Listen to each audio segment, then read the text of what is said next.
Welcome to this explainer. Today we're unpacking a massive, systemic crisis that is literally hiding in plain sight. If you walk into almost any large urban jail in America today, you're going to find a reality that should, frankly, shock us all. Because of untreated serious mental illness, homelessness, and honestly a half-century of broken promises and failed policies, our American jails have essentially become the default psychiatric institutions of this country. So we're going to explore exactly how we got here, but more importantly, we'll look at the data-driven solutions that can actually turn this around. Let's start with a quote from Tammy Willoughby, the founder of the Beyond Stabilization movement, because it completely reframes how we need to view mental health care. She says, "Stabilization is the beginning of healing, not the end of treatment." We often have this misconception that just surviving a crisis and getting discharged from a hospital means someone is, well, fixed. But as our source material points out, treating just the immediate emergency without any long-term support, that's exactly the kind of thinking that fuels the crisis we're seeing right now. Section 1. The New Asylums. The Reality of American Jails. To really grasp the scale of this, we have to look inside our jails. We're talking about roughly 2 million individuals with serious mental illness being booked every single year. 2 million. And what's really crucial here is why they're being booked. For so many of these folks, their primary crime is just untreated psychosis, deep depression, or simply the survival behaviors that come with being homeless. Things like trespassing or petty theft. We're essentially punishing the consequences of extreme poverty and severe illness as if they were criminal acts. To put this shift into perspective, today there are more than 3 times as many people with serious mental illness sitting in jails and prisons than in actual psychiatric hospitals. Literally 3 times as many. This has turned our correctional officers into de facto psychiatric aides. And let's be real, a jail environment, with all its noise, isolation, and unpredictability, is practically designed to make the symptoms of severe mental illness even worse. Section 2. The Broken Promise. From Asylums to the Streets. So how did jails become the new asylums? Well, this wasn't an accident. It's the highly predictable result of unfinished reform. Back in 1963, President John F. Kennedy signed the Community Mental Health Act. The idea was incredibly humane. Shut down those overcrowded, abusive state psychiatric hospitals and replace them with localized community care centers. And the first part? It happened fast. By the early 2000s, 90% of state psychiatric beds were gone. But the second part, actually funding those community centers, it never really materialized. So instead of liberation, we got trans-institutionalization. The asylums emptied out, but the streets and the jails filled right up. Section 3. The Missing Middle. The Revolving Door of Crisis Care. Because of that historical failure, our modern healthcare system is entirely reactive. People fall into what advocates call the missing middle. Here's how this tragic cycle usually plays out. Step 1, someone in crisis gets stabilized in an emergency unit. Great, the immediate danger is handled. Step 2, they are prematurely discharged. Usually they're just handed a prescription with zero long-term plan. Step 3, they're sent right back into the exact same unstable environment, often the streets, that triggered the whole crisis in the first place, which inevitably leads us to Step 4. The revolving door. Without continuous care or a safe place to stay, symptoms flare back up, and the person ends up hospitalized or arrested all over again. Section 4. Housing as Healthcare, a Foundation for Recovery. If we know that cycle is completely broken, how do we actually stop it? Well, the evidence points to one very clear, fundamental requirement for mental health: safe, permanent housing.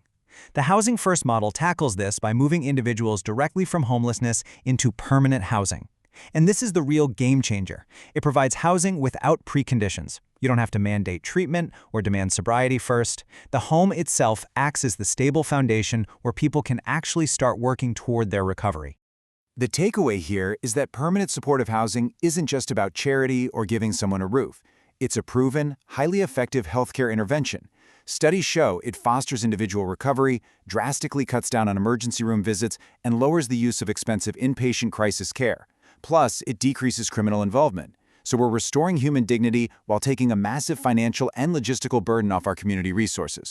It's a win-win. Section 5. Tools for Stability, the Mississippi Choice Program. Let's look at a real-world example of what happens when a state actually integrates its housing and mental health systems. Programs like Mississippi's Choice Program were designed to combat this very crisis. Under the status quo, you get fragmented care, temporary shelters, and those repeated and short hospital stays. But the Choice Program completely rewrites that script. It provides subsidized permanent housing paired directly with wraparound services from community mental health centers. So housing case managers are directly connecting folks with their local clinics to make sure they get the care they need. And the data on this is absolutely wild. When we look at the average days spent in an institutional hospital setting for individuals with serious mental illness in Mississippi, the general population averages an exhausting 93.5 days. But for participants in the CHOICE program, that plummets to just 37.6 days. In fact, only about 8% of CHOICE participants even had an event that required institutionalization. By simply providing a home, they're jamming that revolving door shut. And if the human element doesn't convince you, just look at the economics. The daily cost of the CHOICE program's supportive housing and case management is only $22 a day. Compare that to the staggering $451 per day it costs to keep someone in a state psychiatric hospital.